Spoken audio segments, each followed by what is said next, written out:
Ya, kita mulai. Bismillah. Assalamualaikum warahmatullahi wabarakatuh.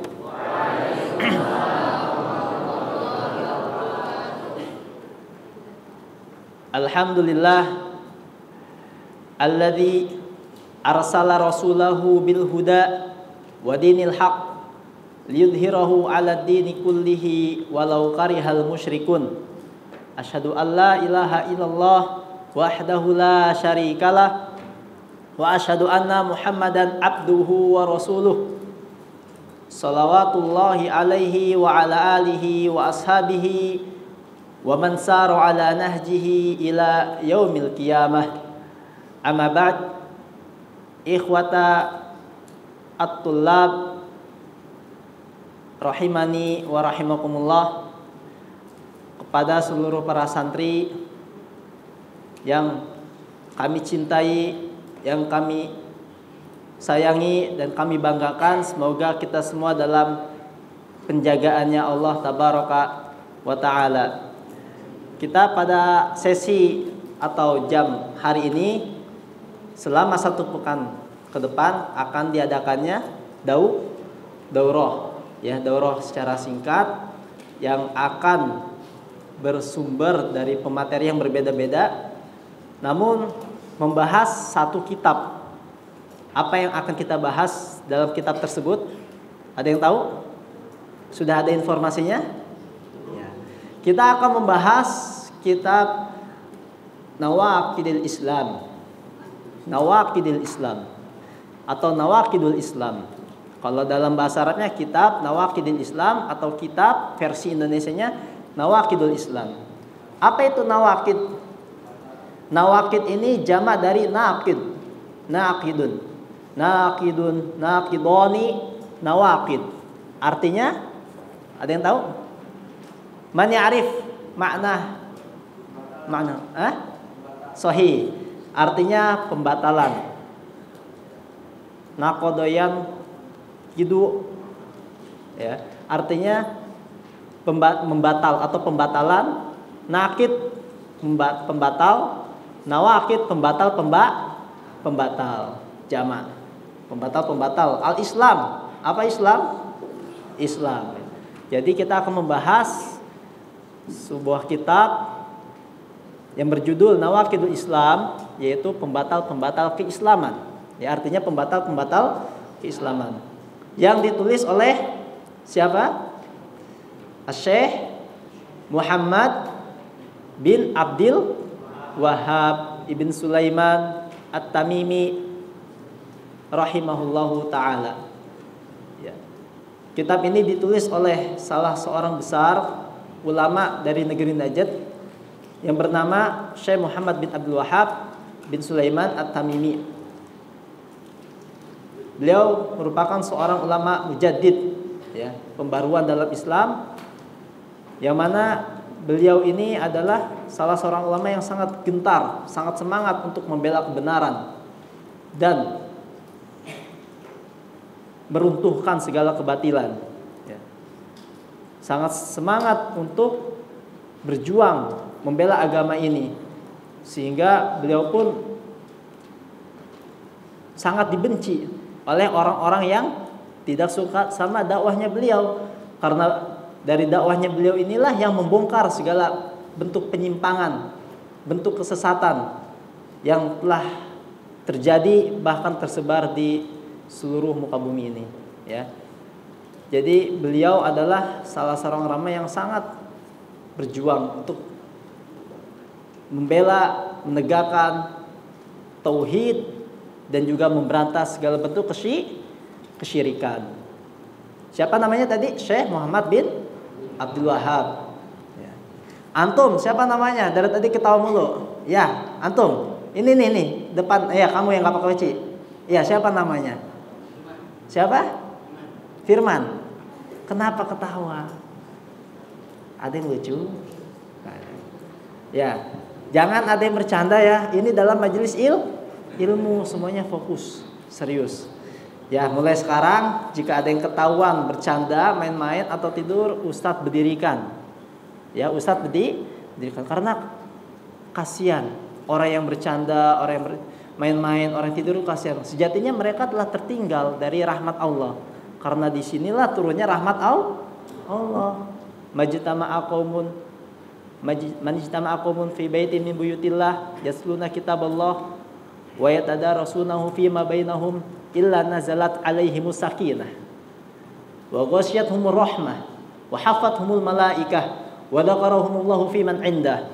Kata Rasulullah SAW, tidaklah suatu kaum dia berkumpul di dalam rumah-rumah Allah, yang mana di dalam rumah-rumah Allah ini mereka yatluna kitaballah, membaca kitab-kitab Allah. Nanti kita akan sampaikan firman-firman Allah. Wa yatadarasunahu, dan mereka saling mempelajarinya. Di antara mereka mempelajari kitabullah, mempelajari hadis-hadis Nabi, ya, sallallahu alaihi wasallam.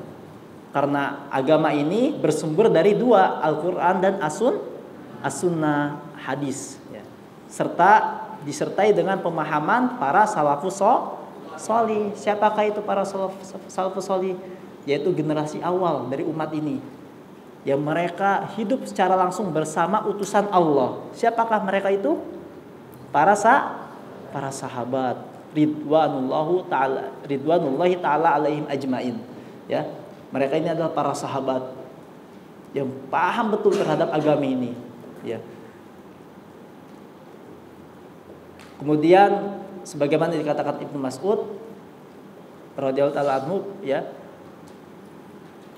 para sahabat ini mereka yang tahu tentang letak ayat, ya, di mana ayat ini turun, sebabnya apa, kepada siapa ayat ini diturunkan, ya. Jadi mereka paham betul terhadap syariat Allah ini, karena mereka lah hidup langsung bersama Rasulullah SAW. Dan banyak ayat-ayat yang menjadikan sebuah keutamaan yang sangat besar dari kalangan para sahabat. Karena Allah sendirilah yang telah memvonis, bahkan diabadikan di dalam Al-Quran, para sahabat ini adalah orang-orang yang telah Allah ridhoi. Wasabiqunal awwaluna minal muhajirin wal ansar walladzina tabauhum bi ihsanin radhiyallahu anhum wa radu an wa a'adda lahum jannatin tajri tahtahal anhar. Orang-orang yang terdahulu, umat generasi terdahulu dari kalangan as-sabiqunal awwalun, siapa aja itu? Muhajirin wal ansar. Muhajirin itu orang-orang muhajir, dan juga orang-orang ansor. Orang muhajir orang-orang yang hijrah dari kota Makkah ke Madinah.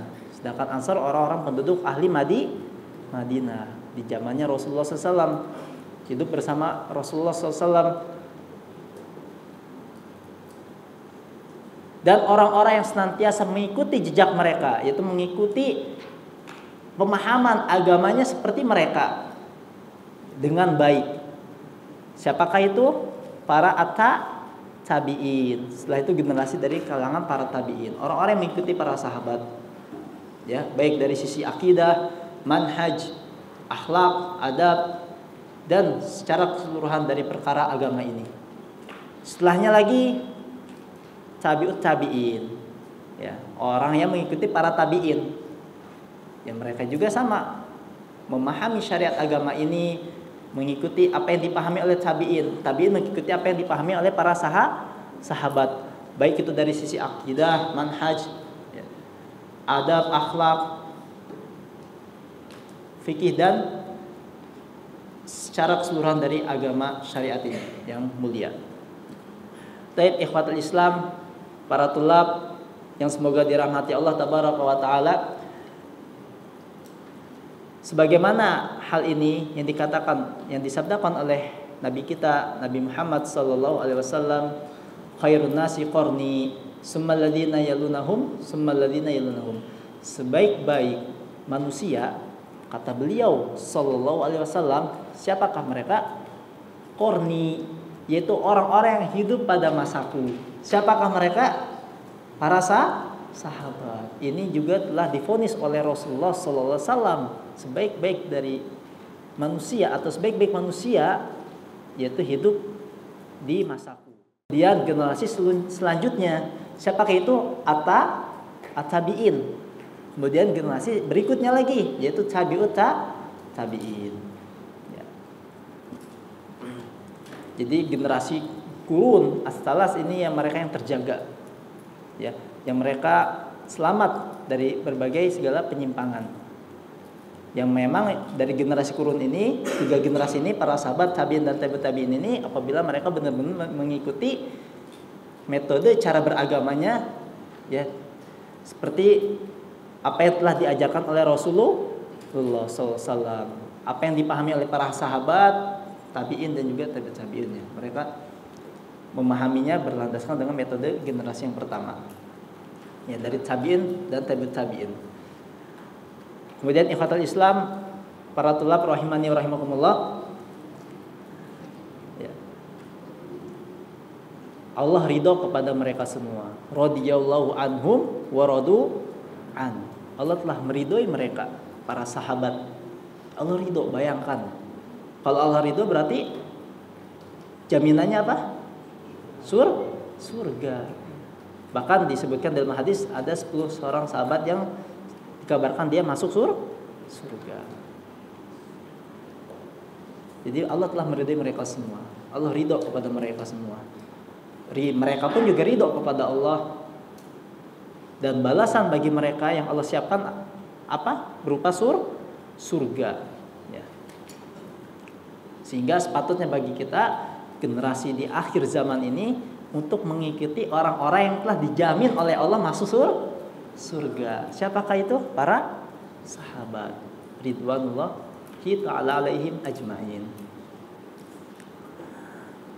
Ya. Nawaqidul Islam yang ditulis oleh Syekh Muhammad bin Abdul Wahhab rahimahullah ta'ala, ini beliau wafat pada tahun 1206 Hijriah. Lahir tahun 1115, wafat 1206 Hijriah. Ya, beliau berarti hidup pada abad ke-11 dan 12 ya, abad ke-12. Dari bulan atau dari tahun Hijriah. Kita langsung mulai ya pembahasan tentang nawaqidul Islam qadarullah ya.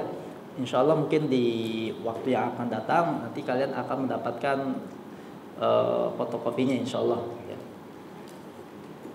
Secara ringkas pembahasan kitab ini. Matanya yang akan kalian dapatkan tentunya ya, matan yang akan kalian dapatkan dalam bentuk fotokopi insyaallah. Nawaqidul Islam, bismillahirrahmanirrahim. Ya, kata beliau, i'lan anna nawaqidul Islam asyaratu nawaqid. Ketahuilah wahai umat manusia, ya, anna nawaqidul Islam, bahwa pembatal-pembatal keislaman itu ada 10. Ya. Bahwa pembatal keislaman ada 10. Yang bawa buku silakan dicatat ya. Boleh bahasa Arab, boleh bahasa Indonesia. Kalau kelas MA sepertinya udah bisa ya. Bisa ya insyaallah ya. I'lam anna, Ustaz bacakan secara pelan-pelan. Anna nawaqidul Islami asyaratu nawaqidah. Pakai qaf, nawaqidah. Dod, nawa, qaf, dod. Bahwasanya pembatal keislaman ada 10. Ya, nanti di sini kami pribadi akan membahas 2 poin saja karena setiap ustadznya nanti 2 poin. Ya, akan membahas tentang 2 poin dari pembatal keislaman. Dan ustaz pribadi akan mengambil dari syarahnya Syekh Abdul Razak bin Abdul Muhsin Al-Abbad Al-Badar hafizahullah ta'ala, salah seorang ulama di kota Madinah, anaknya dari Syekh Abdul Muhsin hafizahumullah ta'ala.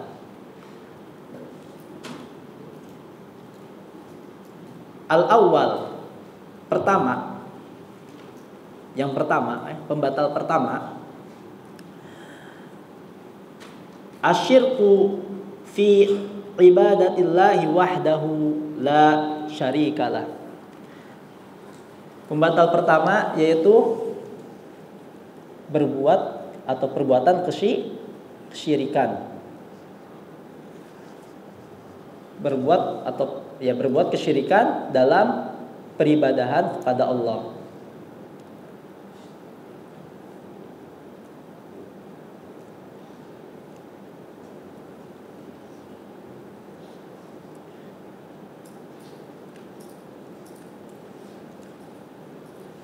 Berbuat kesyirikan dalam peribadahan kepada Allah. Sebagaimana Allah Ta'ala berfirman, qala Allah Ta'ala, innallaha la yaghfiru ay yushraka bihi wa yaghfiru ma duna dzalika liman yasha. Sesungguhnya Allah Tabaraka wa Ta'ala tidak akan mengampuni dosa-dosa orang yang berbuat kesyirikan, dan Allah akan mengampuni dosa-dosa selain dari kesyirikan. Syirik itu apa? Yaitu melakukan persekutuan dalam peribadahan kepada selain Allah. Baik dia berbuat persekutuan kepada selain Allah seutusnya, atau dia berbuat persekutuan terhadap Allah tapi di sisi yang lain kepada Allah dan juga kepada selainnya. Dia beribadah menyembah kepada selain Allah, kepada patung, binatang, hewan, kepada jin, ya, pokoknya kepada selain Allah. Atau bisa juga dia beribadah kepada Allah, namun di sisi yang lain dia juga beribadah kepada selain Allah. Dia beribadah kepada Allah, berdoa kepada Allah, tapi dia berdoa menyembah juga kepada mana? Kepada siapa? Kepada patung, kepada pohon, kuburan, atau kepada benda-benda keramat, jimat, benda-benda pusaka yang dianggap ada mitos atau mistis, berbau mistis, ya. Nah, ini adalah suatu perbuatan kesyirikan. Dan Allah tidak akan mengampuni dosa-dosa orang yang berbuat seperti itu. Kalau dia nggak bertobat ketika hidup di dunia, dia meninggal di atas kesyirikan. Na'udzubillahi min dzalik. Kemudian di sini firman Allah Tabaraka Ta'ala yang berikutnya yang disebutkan oleh penulis, wa qala innahu man yusyrik billah faqad harramallahu alaihil jannah wa ma'wahun nar wa ma lidzalimin min ansar. Sesungguhnya orang-orang yang berbuat kesyirikan kepada Allah, menyekutukan Allah, menjadikan tandingan-tandingan kepada selain Allah, maka sungguh dia telah Allah haramkan baginya surga. Bayangkan surga yang penuh kenikmatan, jannatun na'im, surga yang penuh dengan kelezatan, kenikmatan, ini diharamkan oleh Allah. Kepada siapa? Kepada orang yang berbuat syirik. Orang yang berbuat syirik, orang yang berkufur. Wa ma'wahun nar. Bahkan Allah tegaskan di ayat berikutnya, bahkan dia tempat tinggalnya nanti di neraka. Ya, tempat tinggalnya di neraka. Wa ma lidzalimin min ansar, dan tidak ada penolong bagi orang-orang yang zalim. Ya. Wa minhu azzabahu li ghairillah kaman yadbahu lil jin aw lil qabri. Di antara salah satu bentuk persyirikatan, persekutuan kepada selain Allah, yaitu seseorang yang menyembelih kepada selain Allah. Orang yang menyembelih ya kepada jembatan atau kepada jin penunggu pohon, ya, penunggu jembatan, dia menyembelihnya benar-benar semata-mata bukan karena Allah, atau menjadikan dua kepada Allah dan juga kepada selain Allah. Ini juga syirik. Ya. Ini juga syirik kepada jin atau kepada kubur. Kadang kita suka pernah dengar ya, kalau ada orang nih kayak buat jembatan atau buat tempat rekreasi, ya, disembelih dulu, itu sembelih kerbau atau sapi atau hewan apa, hewan kambing atau selainnya. Ini biar kita gak sengsara atau kita berikan kepada tumbal, kepada Allah apa kepada selain Allah? Kepada selain Allah. Ya, dia menyembelihnya kepada selain Allah, kepada jin, ya, agar menolak bahaya.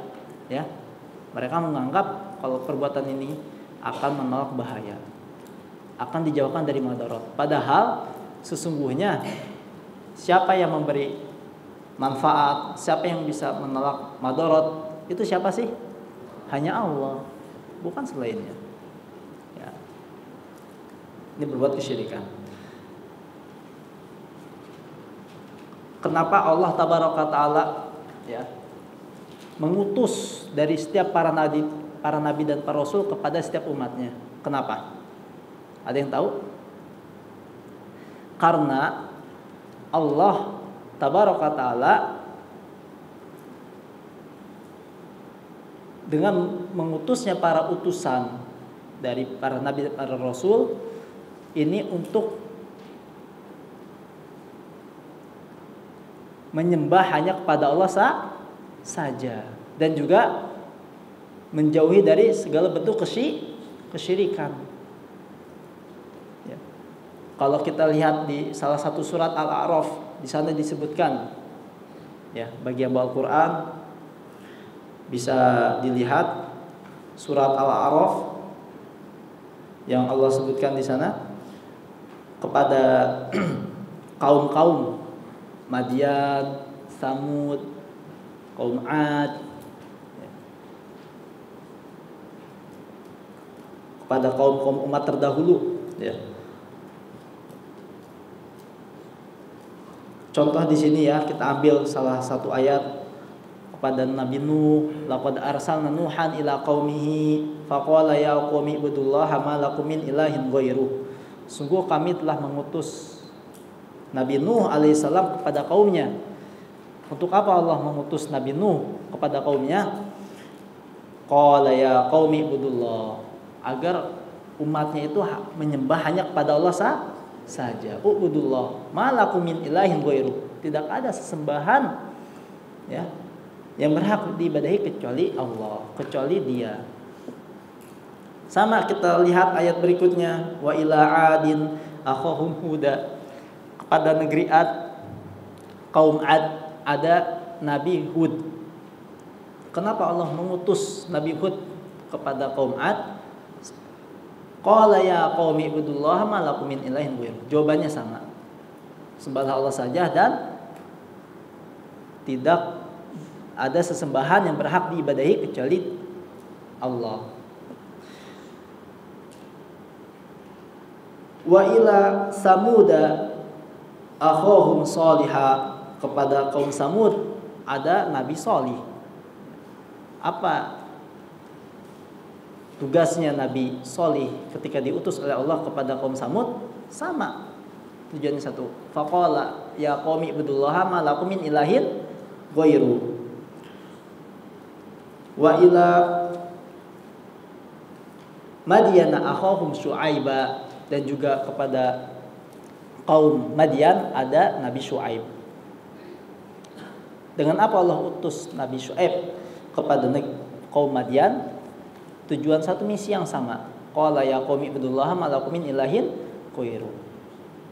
Sehingga di sini Allah tegaskan di dalam salah satu ayat yang Allah katakan, walaqad ba'asna fi kulli ummatin rasulan ani'budullaha wajtanibut taghut. Dan sungguh kami, kata Allah tabaraka taala, kami telah mengutus di setiap umat. Ya, jadi sebelum adanya Nabi Muhammad sallallahu alaihi wasallam, ini ada umat-umat terdahulu, umat-umat sebelum kita yang jumlahnya itu sangat-sangat banyak. Dan setiap umat ini ada seorang rasul. Fi kulli ummatin rasula, ada seorang rasul, seorang utusan Allah. Apa tugasnya yang Allah berikan, yang Allah wahyukan kepada utusannya satu misi yang sama, yaitu apa? Ani'budullaha wajtanibut togut. Sembahlah Allah saja dan jauhilah togut, yaitu bentuk kesyirikan. Sehingga ini sangat penting faedahnya bagi kita semua untuk menjauhi dari segala bentuk berbau kesyirikan. Dan juga kita jadikan segala ubudiyah, bentuk peribadatan kita hanya kepada Allah saja, tidak kepada selainnya. Oleh karenanya Al-Imam Ibnul Qayyim rahimahullah ta'ala beliau berkata,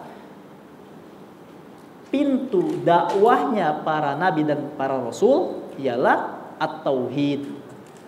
Ya, semua nabi dan para rasul pintu dakwahnya memulai dengan kata at-tauhid, yaitu menegakkan ilqa'i kalimatillah, menegakkan kalimat Allah. La ilaha illallah, u'budullaha la syarikalah, la tusyriku bihi syai'a. Sembahlah Allah saja dan tidak kalian menyentuhkan sedikit pun. Ya, ini semua para nabi dan para rasul dari awal. Rasul yang pertama siapa? Nabi Nuh. Nabi Nuh, rasul, seorang rasul. Seorang rasul yang pertama itu Nabi Nuh alaihissalam.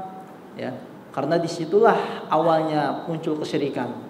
Sampai terus hingga penutupnya para nabi dan para rasul, yaitu Nabi Muhammad sallallahu alaihi wasallam. Dan ini yang harus kita sangat perhatikan.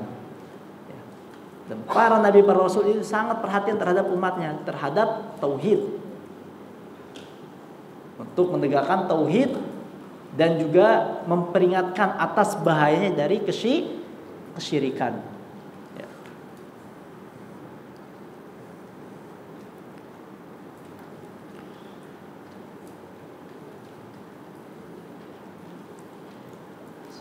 Mengapa demikian? Karena seseorang, ya, ketika dia mengucapkan kalimat syahadat asyhadu an la ilaha illallah wa asyhadu anna Muhammadan abduhu wa rasuluhu. Dia mengatakan, aku bersaksi bahwasanya tidak ada sesembahan ilah yang berhak diibadahi kecuali Allah. Dan hanya dialah yang Maha Esa, wahdahu la syarikalah. Ya, hanya dialah yang satu dan tidak ada sekutu baginya. Syahadat yang kedua, saksi yang kedua itu wa asyhadu anna Muhammadan abduhu wa rasuluhu. Aku bersaksi bahwasanya Muhammad adalah hamba dan utusannya. Ketika seseorang mengucapkan kalimat syahadat serta meyakininya dengan cara yang benar, maka dia akan berkonsekuensi untuk memegang dari dua rukun, yaitu rukun yang pertama apa? An-nafyu, meniadakan.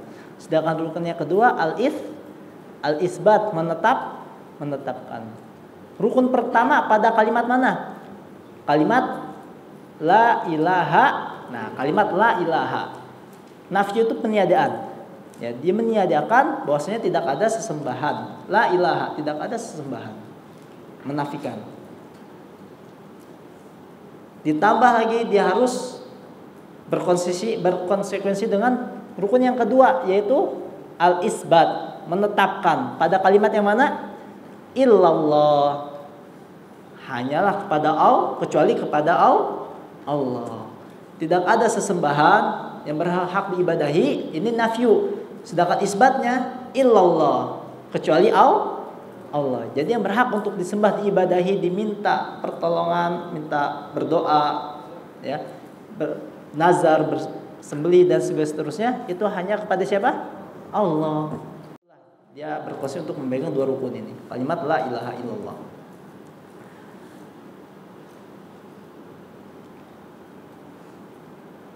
Seumpamanya ketika dia jatuh dalam bentuk kesyirikan, maka sejatinya dia telah menghilangkan rukun-rukun kalimat la ilaha illallah.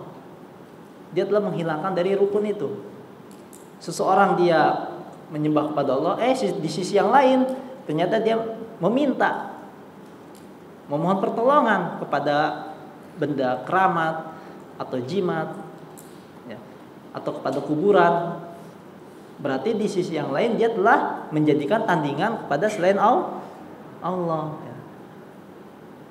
Dia meminta kepada Allah, tapi dia juga meminta kepada selain Allah. Berarti dia telah berbuat persekutuan dalam peribadahan, dalam meminta, dalam menyembah.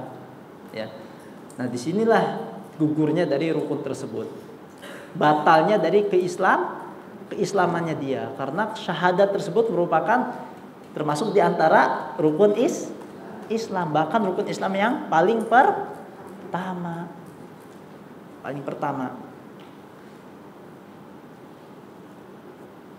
Ketika rukun Islam yang pertama dia hilang, maka runtuhlah semua dari bangunan-bangunan Islam yang lainnya. Runtuh, ya. Ketika dia dari rukun Islam pertama ini hilang, artinya dia berbuat kesyirikan, maka runtuhlah, hilanglah rukun Islam yang lainnya. Salatnya hilang, zakatnya hilang, puasanya hilang, hajinya juga hilang. Runtuh, hilang semuanya. Seperti orang yang sudah bersuci dan berudu. Ya, kalian taharah bersuci, ya, dari hadas, kemudian kalian berudu. Dalam keadaan suci nih, seseorang ketika sudah wudu berarti dalam keadaannya suci. Ketika dia sudah berudu, namun ternyata dia ingin buang air kecil atau buang air besar atau buang angin, hadas, baik hadas asghar atau baik hadas besar atau kecil. Nah, ketika dia melakukan hadas, maka wudunya dia ini masih tetap sah atau batal? Batal. Ketika seseorang wudu dalam keadaan suci, ternyata dia berhadas, maka jadi batal. Sucinya jadi hilang. Demikian juga ketika seseorang berbuat kesyirikan, ya, dia telah menghilangkan dari rukun-rukun la ilaha illallah, maka batallah pula keislamannya dia. Fahim tuh? Ya, seperti itu.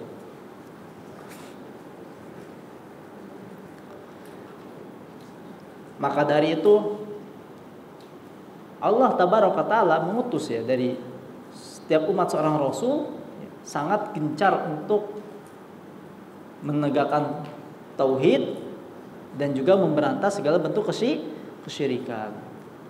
Karena ketika seorang berbuat syirik, maka batallah dari keislamannya dia, ya, runtuh bangunannya.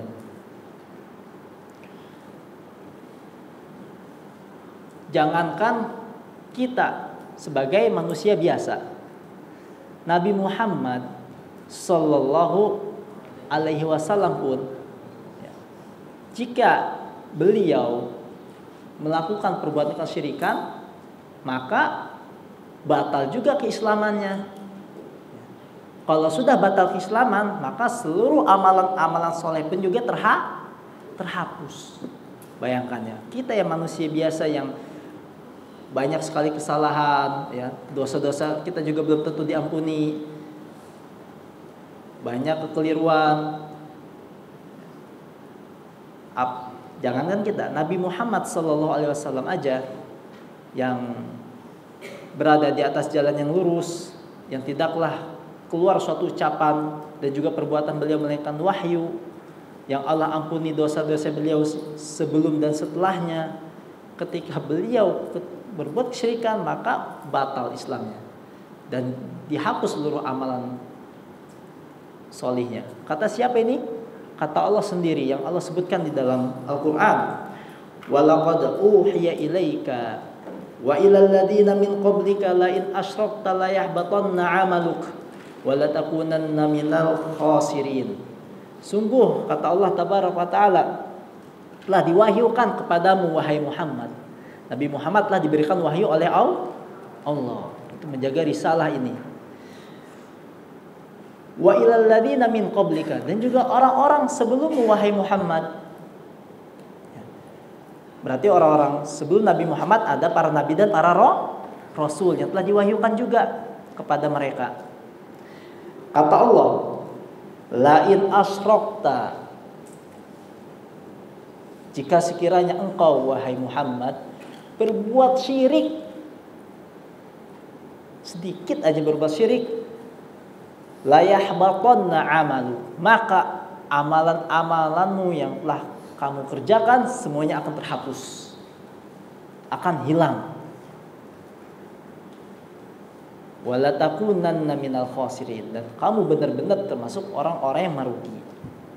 Ya. Karena kita banyaknya amalan solih, semakin banyak tabungan kita kan untuk akhirat kelak. Benar nggak? Capek letihnya kita untuk beribadah kepada Allah. Ini sejatinya kebutuhan hamba-hambanya itu sendiri untuk mencapai kebahagiaan nanti di akhirat kelak. Dia tabung amalan-amal solehnya, di dalam kehidupan di dunia ini dia berbuat kesyirikan, maka semua amal-amal soleh yang telah dia kerjakan sebelumnya akan terhapus. Rugi apa tidak? Rugi. Kita udah nyimpen banyak uang, ya, ditabung nih dalam satu kalengan, totonya hilang. Rugi apa enggak? Rugi. Nabi Muhammad SAW dikatakan oleh Allah Taala seperti itu. Lalu bagaimana dengan kita? Tentu ini lebih aula. Kenapa demikian? Karena kesyirikan merupakan salah satu bentuk kezaliman yang sangat besar. Ada suatu kezaliman di muka bumi ini yang paling besar kecuali syirik. Kecuali syirik, itu yang paling besar kezaliman yang menyebabkan kerusakan di muka bumi ini.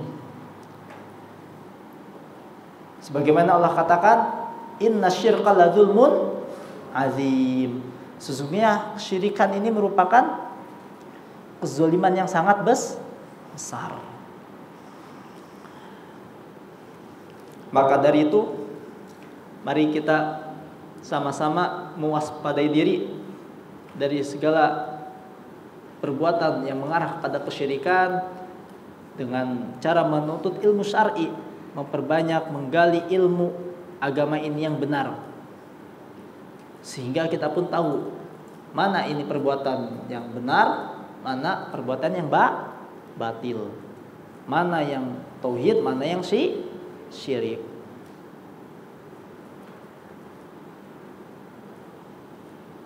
Allah Tabaraka Ta'ala juga telah menjamin untuk dihapuskan dosa-dosa hamba-hambanya bagi yang tidak berbuat kesyirikan. Kalau orang berbuat kesyirikan, maka dosanya tidak diampuni ketika dia meninggal di atas kesyirikan. Tapi beda lagi kalau seorang hamba dia hidup di dunia dalam bentuk kekufuran atau dalam kesyirikan, di penghujung akhir hayatnya dia bertobat, ya maka ini dia diampuni dosanya oleh Allah. Karena di akhir hayatnya dia dalam keadaan bertobat, dia tidak berbuat kesyirikan. Tapi kalau dia meninggal di atas kesyirikan, maka na'udzubillah, ya, bisa jadi terkena ancaman yang Allah sebutkan di dalam surat An-Nisa, innallaha la yaghfiru ayyushraka bih wa yaghfiru ma duna dzalika liman yasha. Begitu juga dengan kabar dari Rasulullah sallallahu alaihi wasallam melalui hadis qudsi yang disebutkan oleh lisan Rasulullah sallallahu alaihi wasallam, padahal ini adalah firman Allah. Hadis qudsi itu adalah firman Allah melalui lisan Nabi Muhammad sallallahu alaihi wasallam. Kata beliau sallallahu alaihi wasallam, hadis qudsi, ya, yang Allah sampaikan, ya ibn Adam, kata Allah Tabaraka Ta'ala, wahai anak cucu Nabi Adam, lau ataitani bikurabil ardi khotoya, jika sekiranya kalian datang kepadaku nanti di akhirat dengan membawa dosa sepenuh bumi, summa laqitani la tusyriku bi syai'an, kemudian kalian pun menemuiku tanpa berbuat kesyirikan sedikit pun, la ataituka bikirobiha maghfiratan, la ataituka bi qurabiha maghfiratan, maka aku akan datangkan pula sepenuh bumi dalam ampunannya. Artinya apa? Sebanyak-banyaknya dosa yang telah kita lakukan di dunia ini, tapi ketika kita tidak berbuat sekutu kepada selain Allah, maka Allah akan mengampuni seluruh dosa-dosa kita. Ya. Inilah salah satu bentuk kabar gembira bagi kita semua, bahwasanya Allah ini adalah Maha Pengampun, ya. Maha Pengasih lagi Maha Pengampun. Innallaha wal ghafurur rahim. Tapi Allah juga sangat maha keras atas siksanya.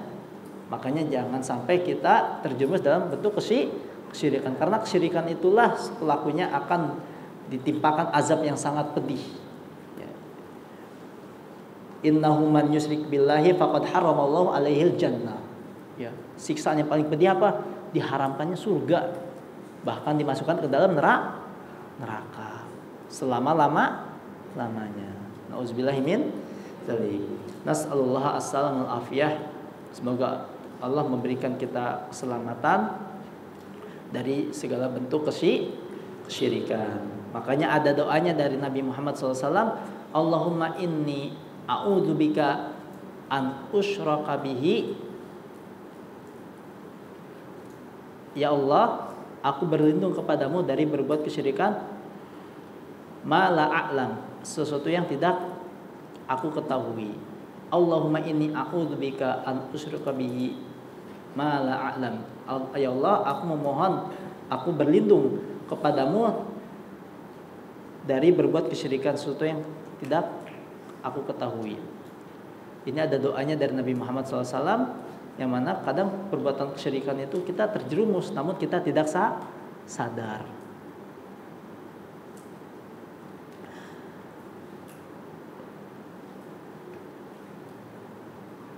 Di dalam ayat yang lain yang Allah sebutkan juga, ya, tentang kufuran, syirik dan juga kufur. Laqad kafara alladziina qalu innallaha wal masiihu ibnu Maryam. Sungguh kafir bagi orang-orang yang mengatakan bahwasanya Allah lah, dia adalah Masih ibnu Maryam. Nabi Isa alaihissalam itu sebagai anak Allah atau tandingan Allah. Ini juga kufur, ya. Padahal Nabi Isa sendiri berpaling darinya, berpaling dari orang yang mengklaim bahwasanya dia adalah Tuhan. Wa qala al-masihu ya bani Israil u'budullah rabbi wa rabbukum. Dan Nabi Isa berkata, wahai bani Israel, ya, pada kaumnya, u'budullaha rabbi wa rabbukum, sembahlah Allah karena Allah dialah Rabbku dan juga Rabb kalian. Ya. Ini juga berbentuk suatu bentuk kesyirikan, yaitu orang-orang yang kufur, orang-orang yang kafir terhadap risalah Nabi Muhammad sallallahu alaihi wasallam. Ketika dia hidup, kemudian sudah diutusnya Nabi Muhammad SAW, maka syariat sebelumnya pun juga sebagian terhapus, ada yang masih diterapkan, namun syariatnya semua kembali kepada syariatnya Nabi Muhammad SAW. Jadi wajib beriman kepada Nabi Muhammad SAW. Bahkan ketika Nabi Isa alaihissalam nanti di akhir zaman akan diturunkan kembali oleh Allah Tabaraka Ta'ala untuk membunuh seseorang yang membawa fitnah yang sangat besar. Siapa itu? Fitnah Dajjal, ya, yang tidak akan bisa dibunuh kecuali oleh Nabi Isa alaihissalam dengan izin Allah. Ketika sampainya Nabi Isa diiringi oleh para malaikat, saat itu di waktu subuh, hendak ditegakkannya salat subuh, Nabi Isa pun dipersilahkan oleh Imam Mahdi untuk menjadi seorang imam. Tapi Nabi Isa menolak. Kenapa? Karena di sini syariatnya sudah syariatnya Nabi Muhammad. Bayangkan Nabi Isa alaihissalam yang sudah Allah turunkan kembali mengikuti syariatnya Nabi siapa? Nabi Muhammad sallallahu alaihi wasallam. Bukan mengikuti syariatnya dia atau beliau, ya, yang mana beliau juga diutus sebagai seorang rasul, bukan. Tapi beliau sendiri mengikuti syariatnya Nabi Muhammad. Maka beliau persilakan kepada umatnya Nabi Muhammad sallallahu alaihi wasallam untuk menjadi imam, itu Imam Mahdi.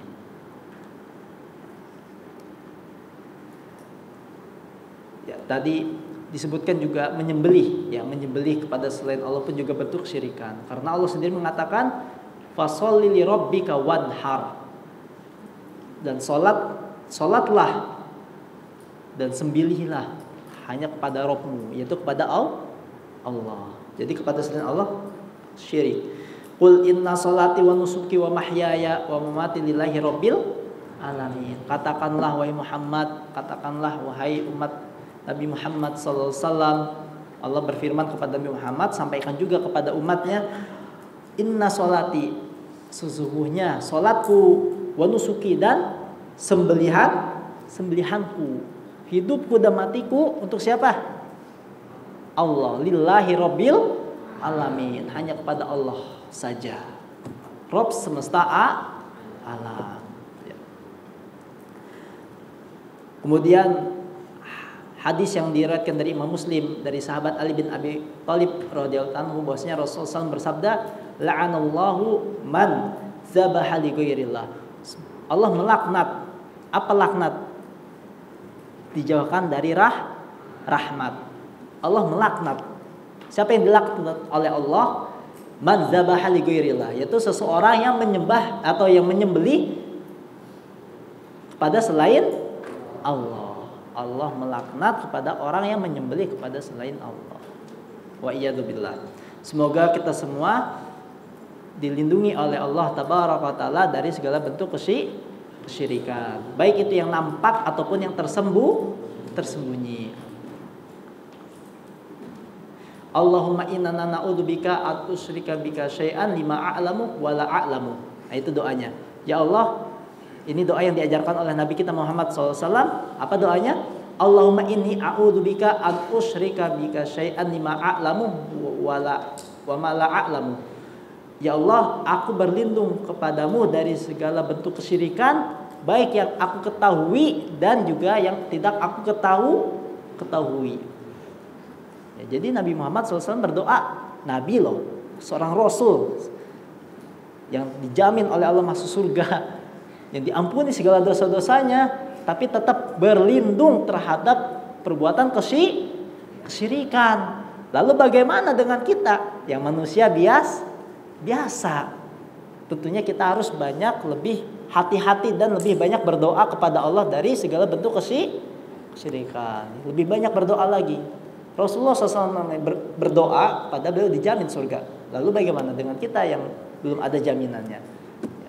Termasuk diantara ahli tauhid, orang-orang yang mentauhidkan Allah saja, dan termasuk orang-orang yang dijauhkan atau dijauhkan dari segala bentuk kesyirikan sampai akhir hayat kita.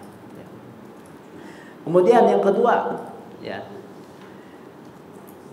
Poin yang kedua, pembatal keislaman yang kedua, yaitu man ja'ala bainahu wa bainallahi wasa'ita yad'uhum wa yas'aluhum asy-syafa'ah. Seseorang yang menjadikan antara dia dengan Allah sebagai wasilah. Seseorang, ya bisa dicatat, yang menjadikan antara dia dengan Allah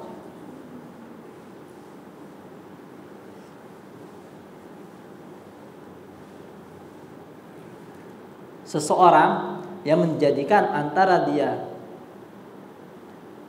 dengan Allah ada wasilahnya. Ada wasilah. Wasilah itu perantara, ada perantaranya. Sudah? Ada perantaranya. Yad'uhum wa yas'aluhum asy-syafa'ah.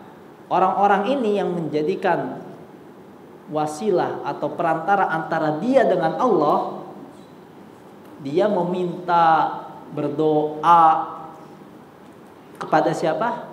Kepada perantaranya ini.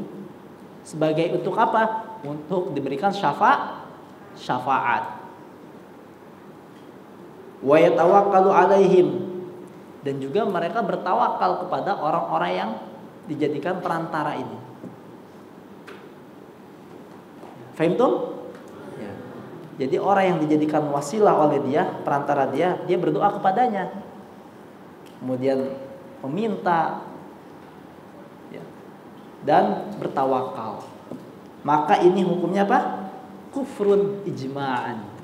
Hukumnya kafir secara ijma', secara kesepakatan para ulama. Kufur. Sehingga tidak diperbolehkan bagi kita ketika kita ingin berdoa, meminta kepada Allah itu melalui syafaat dulu. Ya, melalui syafaat, melalui perantara, maaf, ya. Kita tidak diperbolehkan untuk menjadikan sebuah wasilah perantara seseorang yang hubungan kita dengan Allah. Hal ini sebagaimana yang Allah katakan juga di dalam Al-Quran, yang Allah abadikan di dalam kitab sucinya. Allah tabaraka ta'ala berfirman, "Ala lillahi dinul khalis." Ketahuilah, agama yang lurus ini hanya milik Allah. Agama yang ikhlas, yang lurus ini hanya kepada Allah saja. Walladzina ittakhadhu min dunihi awliya'a ma na'buduhum illa liyuqarribuna ilallahi zulfa. Dan orang-orang yang menjadikan wali-wali, perantara-perantara, wasilah-wasilah kepada selainnya, kami ini tidak menyembah mereka. Kata siapa? Kata orang-orang yang menjadikan wasilah, perantara. Kami ini niatnya nggak menyembah. Mana buduhum, kami ini nggak menyembah. Illa liyuqarribuna ilallahi zulfa. Melainkan kami ini menjadikan sebuah perantara, wasilah antara hubungan kami dengan Allah, tujuannya hanya untuk mendekatkan diri kami ini kepada Allah saja dengan sedekat-dekatnya, agar kami lebih dekat lagi kepada Allah melalui wasilah ini. Ya. Di dalam ayat ini Allah nyatakan orang-orang musyrik, ya, mereka ketika menjadikan wasilah perantara antara dia dengan Allah, ya, sebagai wali, ya, ataupun ya wali, maksudnya wali ini wali orang-orang yang solih, ya. Biasanya orang-orang solih nih keumumannya, ya, orang-orang yang menjadikan perantara wasilah antara dia dengan Allah itu orang-orang yang solih yang telah meninggal, ya, orang-orang yang solih yang telah meninggal yang mereka jadikan perantara, ataupun malaikat atau jin. Bisa jadi dia meminta kepada jin agar jin itu menyampaikan permintaannya kepada Allah. Ya, baik itu orang wali solih yang telah meninggal, atau para malaikat, para jin dan selainnya. Ya, kami ini menjadikan mereka wasilah perantara, bukan kami menyembah mereka, tapi kami jadikan mereka ini agar kami ini lebih dekat kepada Allah, agar kami diri ini jadi lebih dekat kepada Allah. Dan ini tadi hukumnya apa? Kufrun atau syirkun, syirik, perbuatan kesyirikan. Bisa membatalkan keislaman seseorang. Jadi seorang, ya, ketika melakukan perbuatan hal ini maka jadi keluar dari Islam.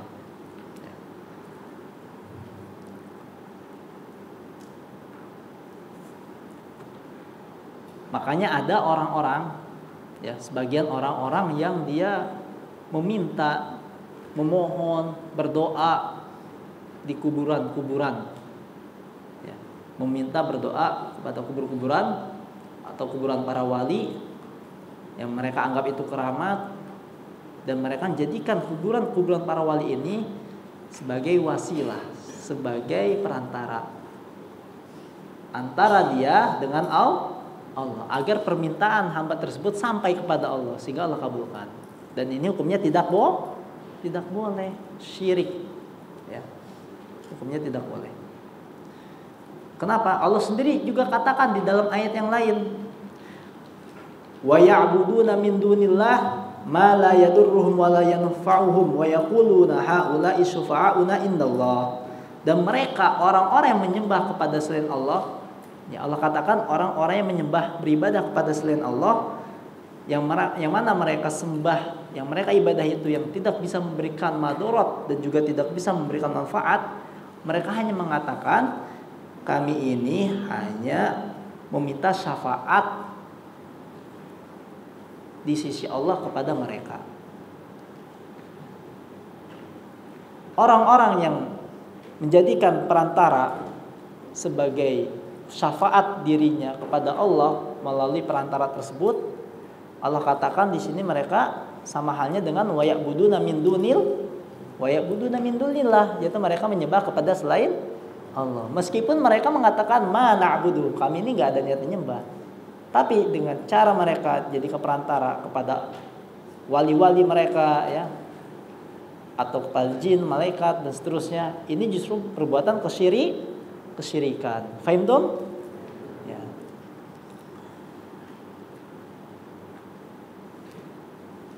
Padahal Allah sendiri katakan kulillahi syafa'atu lil jami'at. Katakanlah bahwa syafaat ini hanyalah milik Allah. Jadi kalau kita ingin meminta syafaat, mintalah kepada Allah. Tidak perlu melalui perantara. Lahu mulkus samawati wal ard, karena dialah Allah yang maha raja langit dan bumi. Bukankah Allah sendiri yang memerintahkan kepada kita kalau kita ingin meminta, memohon, berdoa, ya, segala apapun yang kita inginkan itu hanyalah langsung kepada Allah saja. Wa qala rabbukum ud'uni astajib lakum. Allah sendiri yang memerintahkan, yang mengatakan demikian. Rabb kalian Allah berkata, ud'uni, berdoalah kepadaku wahai hamba-hambaku. Berdoalah langsung kepadaku. Allah tidak mengatakan wa qala rabbukum ud'uni biwasitatin atau biwasilatin. Allah tidak mengatakan berdoalah kepada aku dengan adanya wasilah, dengan adanya perantara. Tidak, sama sekali Allah tidak mengatakan seperti itu. Tapi Allah mengatakan langsung saja berdoa kepada Allah tanpa adanya wasilah. Wa qala rabbukum ud'uni, di sana Allah katakan ud'uni astajib lakum. Tidak ud'uni biwasithah, tidak. Tapi ud'uni astajib lakum. Berdoalah kepada aku, niscaya aku akan mengijabah doa kalian. Akan aku kabulkan segala permintaan kalian. Jadi perintah siapa ketika kita ingin berdoa langsung kepada Allah? Ini perintah siapa? Perintahnya siapa? Allah Subhanahu wa ta'ala. Dialah yang memerintahkan demikian kepada kita tanpa adanya perantara, tanpa adanya wasilah. Bahkan Allah katakan kalau seseorang dia ingin dekat kepada Allah, ingin tersampai segala keinginan dia kepada Allah, ingin segala doa-doa dia dikabulkan oleh Allah, dia jadikan wasilah dan juga perantara, maka itu sama dengan hanya dia telah berbuat kesyirikan. Wa ya'buduna min dunillah. Dan mereka yang menyembah pada selain Allah. Padahal wali-wali yang telah meninggal, wali-wali yang soleh yang telah meninggal, dia bisa memberikan madarat gak? Gak bisa. Memberikan manfaat bisa gak? Gak bisa. Malaikat, jin, itu bisa memberikan madarat? Manfaat? Tidak, sama sekali tidak.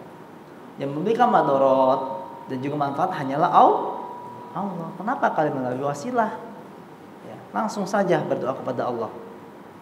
Meskipun mereka mengatakan mana na'buduhum, kami ini tidak niatnya untuk menyembah kepada mereka, tapi kami jadikan perantara agar liqaribuna ilallahi zulfa, agar kami ini lebih dekat kepada Allah, agar segala permintaan kami ini diijabahi. Karena ketika dekatnya dia dengan Allah, maka doa-doa yang dia panjatkan akan dikabulkan.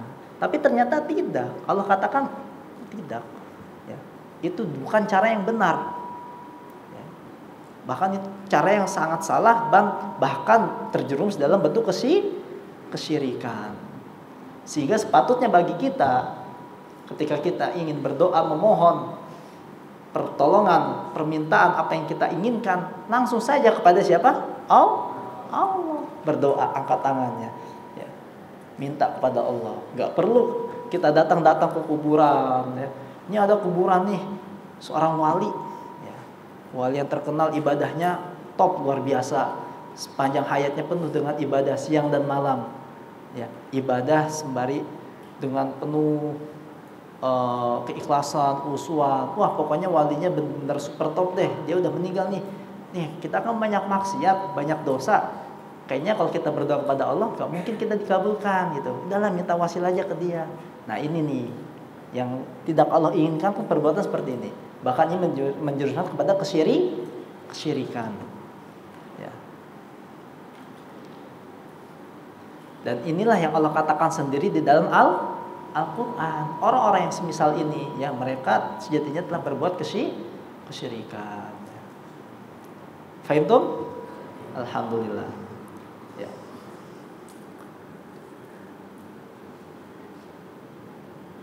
Bahkan para ulama telah ijma, ya, ahlul ilmi, bahwasanya orang yang melakukan hal ini maka dia jatuh dalam kufuran, ya, jatuh dalam kesyirikan. Yang menjadikan perantara antara diri dengan Allah ini sejatinya adalah bentuk kesyirikan, kufuran. Maka sepatutnya bagi kita beribadalah langsung, memohon, meminta hanya kepada Allah secara langsung, tanpa ada wasilah. Tak perlu, tidak ada, karena nggak ada perintahnya juga. Ya, bahkan yang ada perbuatan tersebut merupakan dari kesyirikannya Allah sebutkan, ya. Allah sendiri yang menyebutkan di dalam Al-Quran, bukan kita, tapi Allah sendiri yang menyebutkan.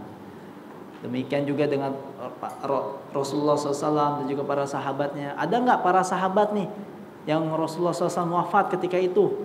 Mereka, wah, kita kehilangan Rasulullah nih, kita berarti datangi kubur-kuburannya. Ada nggak seperti itu? Nggak ada, ya, nggak ada riwayatnya dari para sahabat. Ketika Rasulullah SAW wafat, mereka meminta kepada Rasulullah, ya Rasulullah, meskipun engkau wafat, tapi tolongkanlah tolongkanlah sampaikan permohonan kami ini kepada Allah, gitu. Nggak ada, sama sekali nggak ada, ya. Bahkan Rasulullah sendiri takut umatnya ketika beliau wafat itu jatuh dalam kesyirikan, takut kuburannya dijadikan keramat. Rasul sendiri takut terhadap hal itu. Maka Rasulullah SAW pun dikuburkan, dimakamkan di kamarnya Aisyah, ya, radhiyallahu taala atau di samping atau di kamarnya Aisyah radhiyallahu taala anha. Khawatir umatnya akan jatuh ke dalam kesyirikan, itu diminta-minta. Meskipun niatnya bukan kepada kuburannya, yang maksudnya niatnya dia minta bukan ke kuburannya, tapi untuk jadi perantara, tetap nggak boleh. Itu berbuat suatu perbuatan kesyirikan. Ya. Semoga Allah tabaraka taala menjauhkan dari kita segala bentuk penyimpangan dari kesyirikan dan kekufuran yang baik diketahui ataupun tidak diketahui. Dan tentunya ini ada perbedaan apabila kita berdoa terus kemudian kita ingin jadikan doa kita ini dekat atau lebih dikabulkan dengan perantara orang-orang yang masih hidup, orang-orang yang soleh tentunya, atau dengan amalan soleh kita. Jadi dia melakukan suatu syafaat dari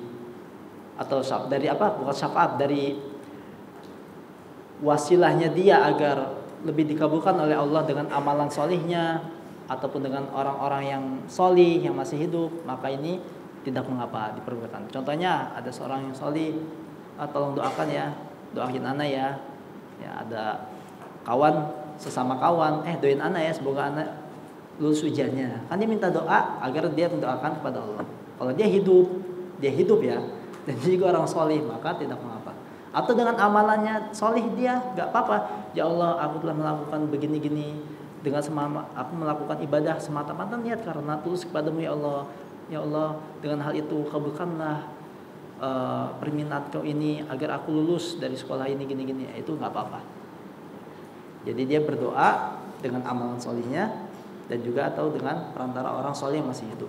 Adapun yang telah meninggal, yang mati, maka tidak boleh. Fahimtum? Ya, mungkin sampai di sini pembahasan kita di 2 poin ini.